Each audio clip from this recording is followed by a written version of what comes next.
Je m'appelle Ismaël Niagado, je suis un étudiant malien qui est étudiant en France et je suis au Maroc cette année pour la CAN 2025 et depuis que je suis arrivé tout se passe très bien, les personnes sont accueillantes, l'ambiance elle est super bonne. À 22 ans, Ismaël touche du doigt l'un de ses rêves. Aujourd'hui, il vient voir les Aigles à Casablanca pour leur entrée en lice dans cette CAN 2025. C'est la première fois que je vois le Mali jouer, donc c'était une fierté, un honneur pour moi de pouvoir voir mon pays d'origine jouer à la CAN. Lui aussi aurait aimé revêtir un jour le maillot du Mali, mais il a préféré les études de finance. Alors à quelques heures du coup d'envoi, il profite de la ferveur de la diaspora malienne.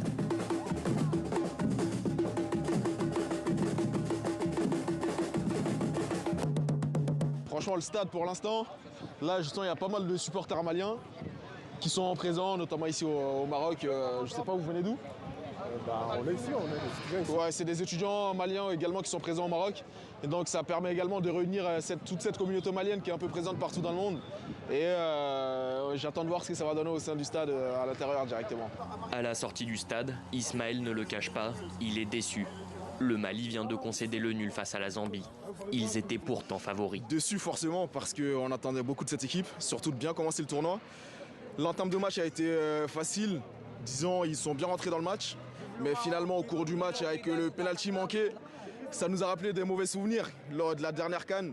Mais avec l'ouverture du score de Sinayoko, on pensait que ça y est, on allait rouler sur le match. Mais malheureusement, on a fait les mêmes erreurs à chaque fois.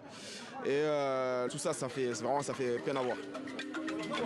Prochain rendez-vous pour les Aigles face au Maroc ce jeudi, en espérant qu'ils écoutent les conseils d'Ismaël. Après, si je suis sans complexe, Lui sera là, évidemment.